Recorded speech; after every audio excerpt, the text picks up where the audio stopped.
Good morning. As you know, my name is Barbara Burge Robinson, and I will be 80 years old in November the 6th to be exact. And I am here because I am passionate about the right to vote. Not only do I think our rights are being taken away from us, but I think that we are not going out and making the impact we need to make our voices heard. What I'm going to tell you about is the fact that I stand here without any identity. I have no driver's license. I have been trying for almost 8 months to get my driver's license back, and there are things that stand in my way. And I am not ignorant about the kinds of things that one needs to do to protect yourself in this kind of a situation. I have been concerned about the political condition of our state for a great long time. And we are needing to do something about it now.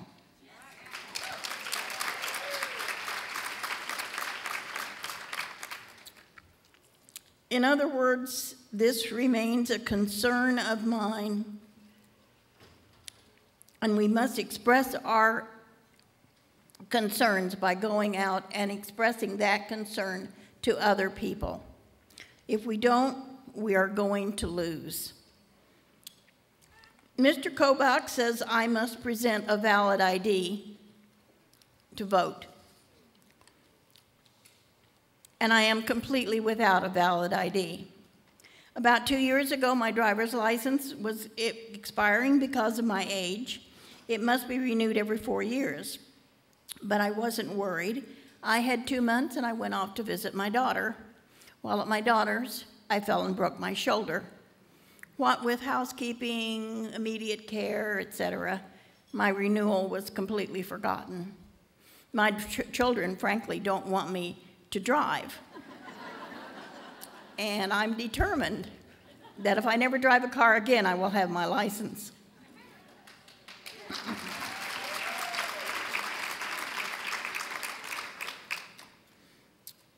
And so I began an odyssey to renew my license. First, I was presented various proofs. I must present various proofs: current address, SSA number, certified birth certificate, and if I want to continue to use my married name, which I have had for 35 years, in which every piece of information I have is in my married name, I must present a proof of the union, my marriage certificate or my divorce papers. They'll accept either one. It doesn't seem quite right, but that's the rules. And because of the lapse of time, I have to do a driving test. So now I have to present, excuse me, all of my different proofs. I also have to arrive at the driver's examining station with a car that works. It must be licensed and insured and have all of its working parts. So I don't just have to have transportation there. I have to do a driving test. All of this is going to cost $20. $20 for the license, $3 more to have the examiner drive with me and approve me. And if I don't pay in cash, there will be an additional fee. It just gets bigger and bigger. I have tried 3 separate times to come up to one of the stations, which are not easy to find or get to, with all of the proofs and a car that works. I have not succeeded yet.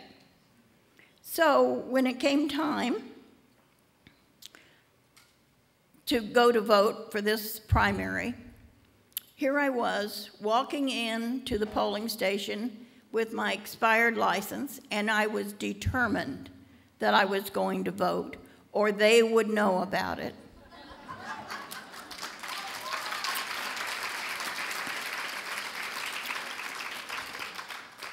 Come to find out, ironically,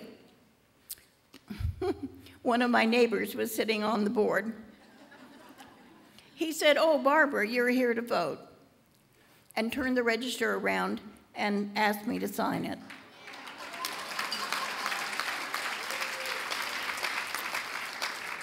I did not present anything. One of the other board members said, "You are 65," and they made it a joke.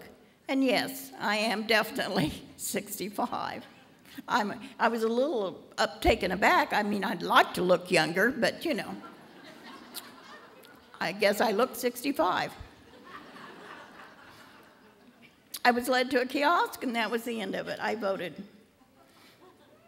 It was simple, but I know that it's not always simple. I think there was a lady, was it Wednesday on Channel 12, who was going through the same thing. I think she was from Winfield, and it was a beautiful story. And I think that's exactly the kind of thing we need to look out for. There are many, many people without the same kind of ID. There are many elderly people who do not have the same kind of ID that is necessary. Think of what I am going through. I have a daughter who's willing to help. I have friends from church who are willing to help, and I still haven't gotten my license. So there have to be people, there have to be elderly people out there.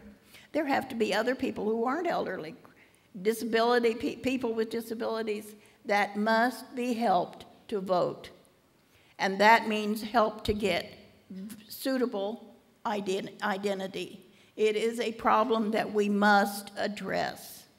And if we don't address it, we are going to lose a lot of votes from a lot of people who really do need to vote. It is their right to vote.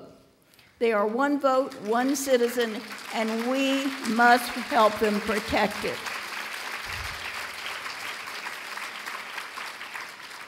We need to simplify the requirements for acceptable ID. We need to publicize that fact, especially to the elderly. And so I could walk in my voting place and vote with only personal recognition. I needed so little proof. Where are these hoards that Mr. Kobach is talking about? Where are these hoards that were standing in line in front of me trying to vote? I'm sorry, there were 2 people there. I know it's a quiet neighborhood, but there were 2 people. Why? I'm sorry, Mr. Kobach has been a problem for me for quite a few months. Every time I see one of those ads, I pick up the phone. I call somebody. I call the station, I call whoever. I call somebody. And frankly, why aren't you? If it irritates you, if it makes you want to turn off the TV or just go, why, pick up the phone and call somebody. You have to use your voices in lots of ways. And one of them is being irritated, Tell people, irritate them.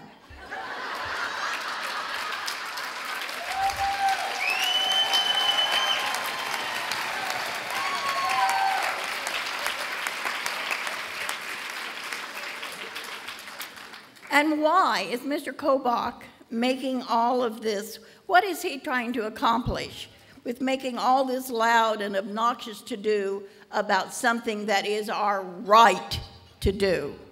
Thank you.